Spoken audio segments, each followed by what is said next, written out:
Studio Chess.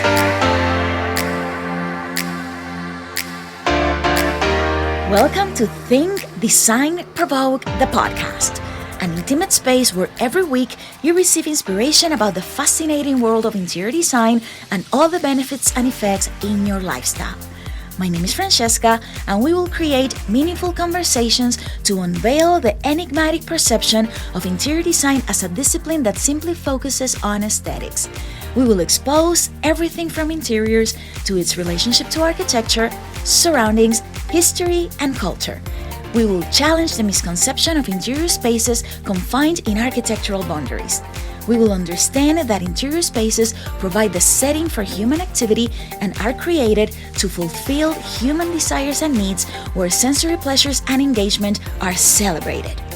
That is the built environment, the connection between individuals, physical spaces, experience, emotions, and its social consequences.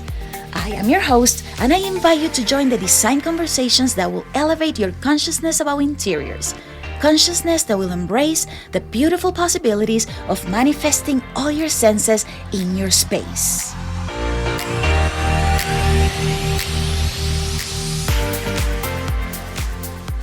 Hello. Welcome to episode 11 of Think-Design-Provoke, the podcast. I am excited to be here connecting with you on another Friday of valuable design conversations. So, happy Friday! This podcast is presented by Studio Chess Interior Architecture Design Studio. In this 11th episode, we are going to converse about the relevance of sustainability in interior design. All interior design professionals have a social and moral responsibility to the health, safety, and welfare of their clients. We must provide ongoing acknowledgement and care for the most consistent, supportive, and venerable of our long-term clients, planet Earth. Our climate can be affected by both man-made and natural events. Some are due to change in the sun's activity or large volcanic eruptions.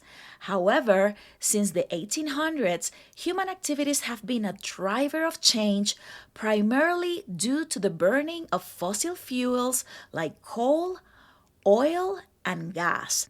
The main greenhouse gases that are causing this include carbon dioxide and methane.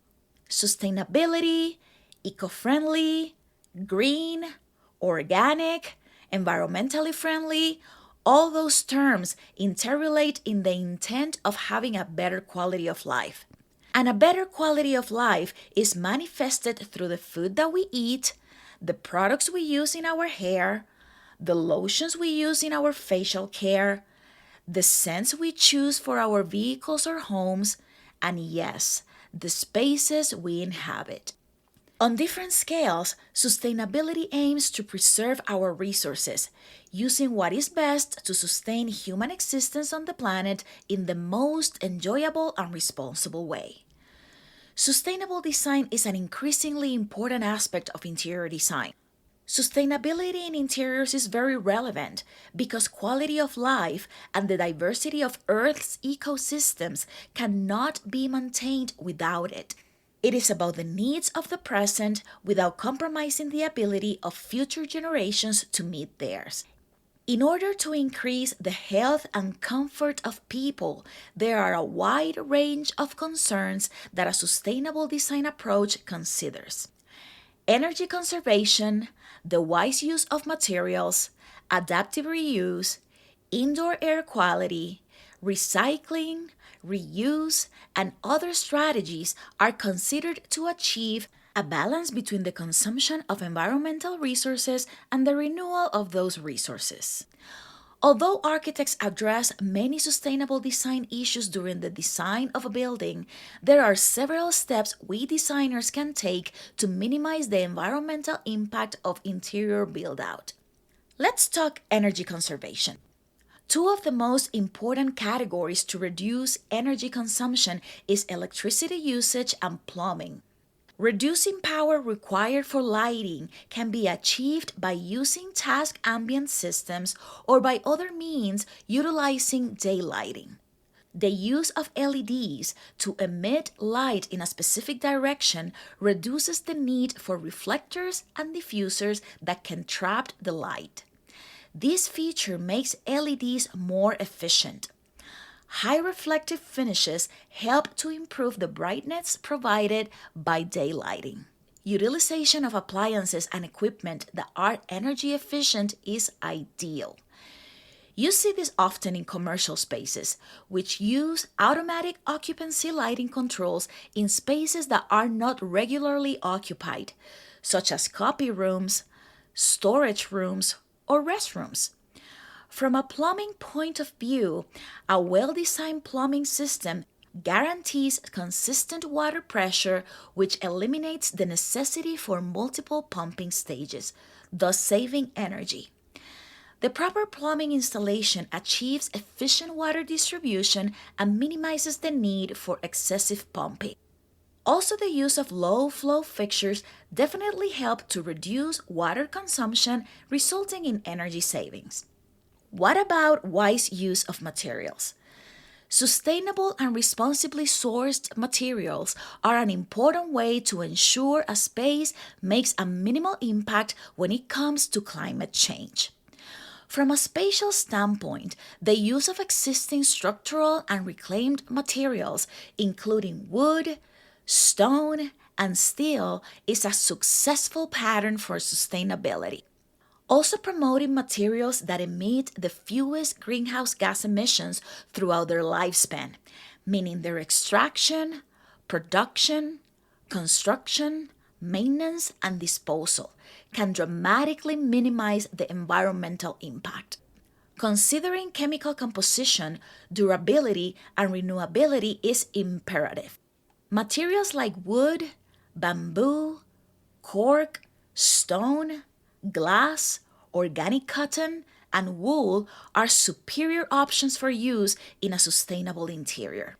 Secondhand furniture, refurbished or upcycled, is a great practice to avoid the waste of good material. If you are not a person that loves the secondhand option, there are plenty of furniture companies with a focus on sustainability and best practices, where you can definitely find an incredible amount of options for residential or commercial furnishing purposes. For example, there are wall coverings made of non-woven PVC-free source paper and non-toxic water-based inks, to textiles that are hand-woven with natural fibers like wool, organic cotton, or hemp. All these materials help lessen the carbon footprint of humans to our environment, which means changing how you approach and participate in activities that produce greenhouse gases. The more natural and renewable materials we use, the more we are creating opportunities to maintain a harmonious relation between humans and the environment, supporting present and future generations. Indoor air quality is not less important. Maintaining health is an important aspect of sustainable design, and one of the basic requirements of health is good indoor air quality. The quality of indoor air affects people's sense of well-being and can affect absenteeism, productivity, creativity, and motivation. Indoor air contaminants can be broadly classified into two groups: chemical contaminants and biological contaminants.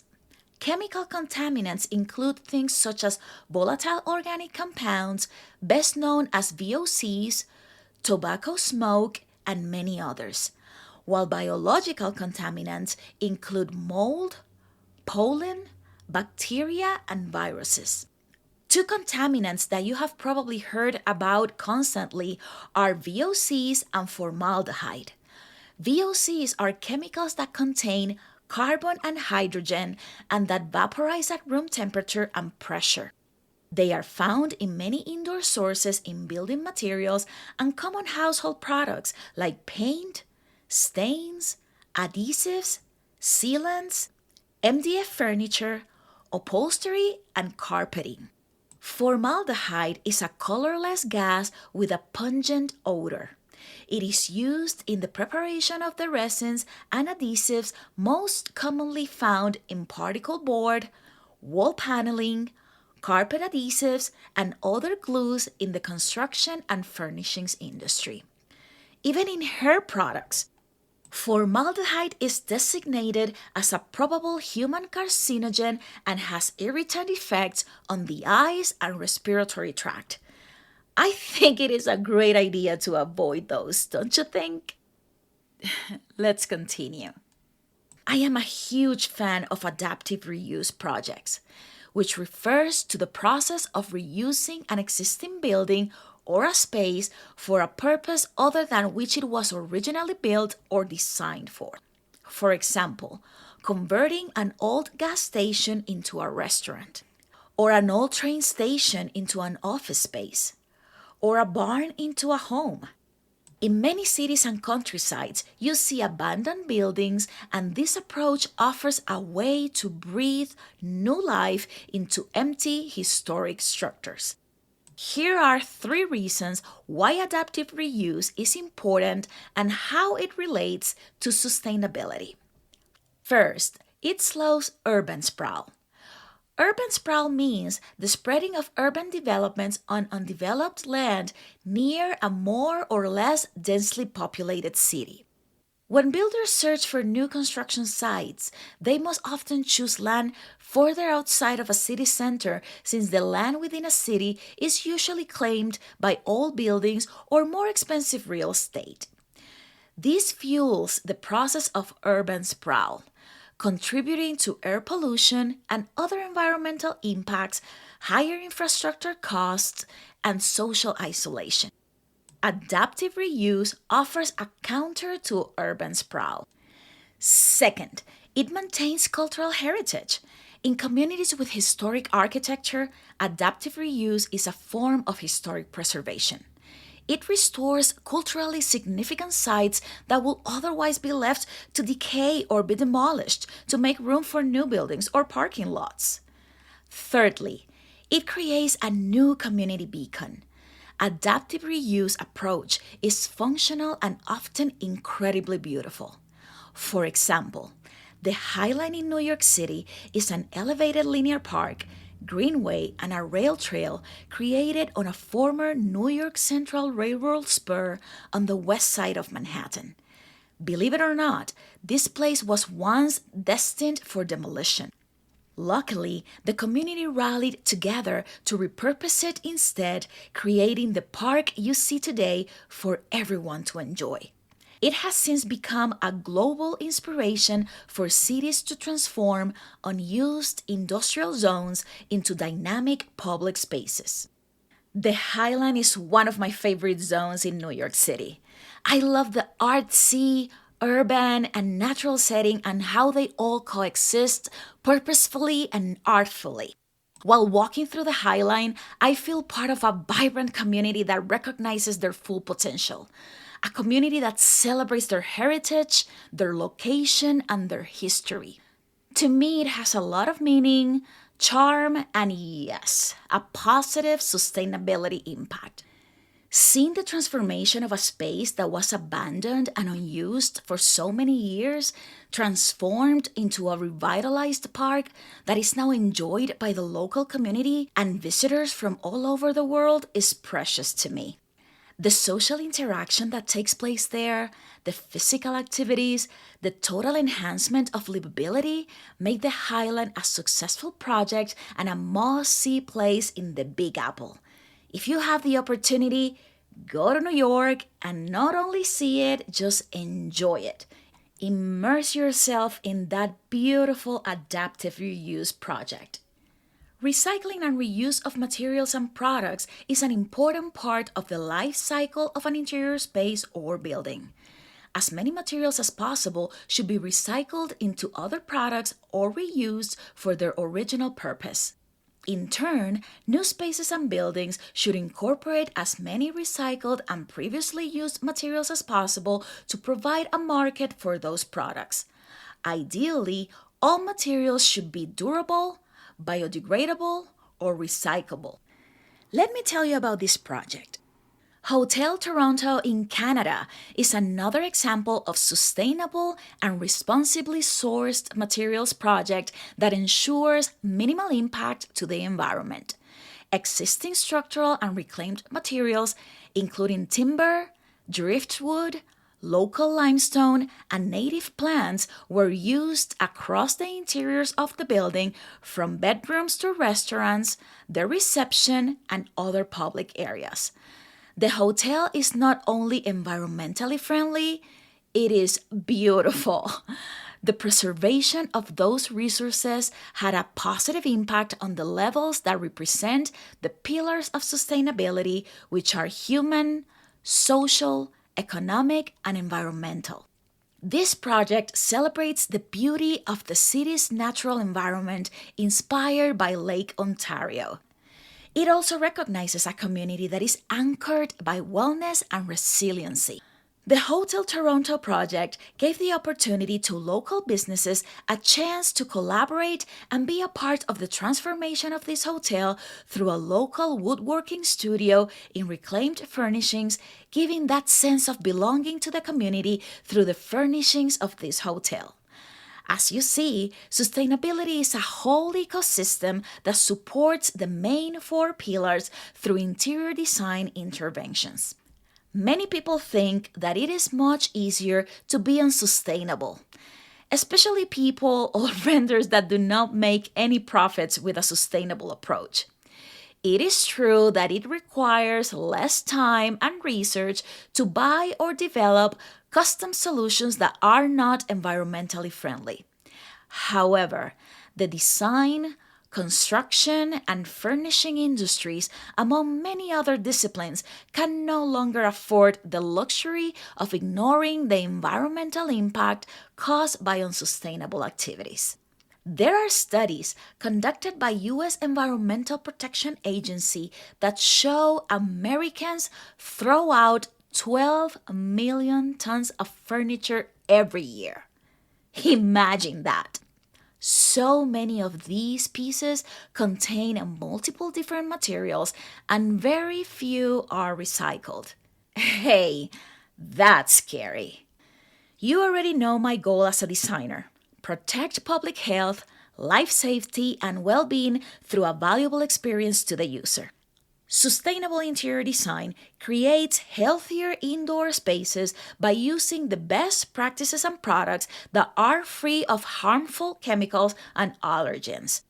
I believe in the use of renewable resources that are abundant in nature and can be replenished over time, like trees that fall and need to be removed, just to give you a quick example. A cyclical system.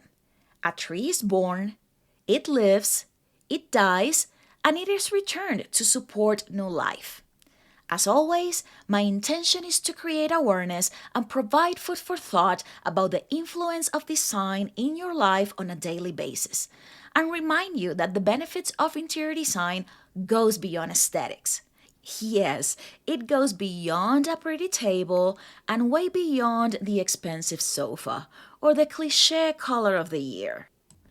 If you feel identified and connected with this podcast, please join the design conversations and invite your friends and family to be part of our community. I will be here every Friday to chat with you about interesting topics within the fascinating interior design world. If there is a specific topic that you want me to discuss, or if you have any questions, please feel free to DM me through Instagram or Facebook. Also, you can send me an email at thinkdesignprovoke@gmail.com. Please follow me on my social media platforms at Studio Chess to continue the design conversation.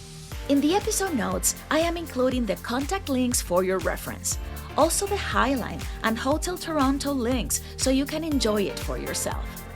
If you find value in this content, please share this episode in your social media or chats, and remember to leave me a review on Apple Podcasts or your favorite audio platform. Thank you for your attention and for being on the other side. It is my absolute pleasure to be here with you. I'll chat with you next Friday. And remember, everything in the built environment is by design and you are part of it. Ciao, ciao.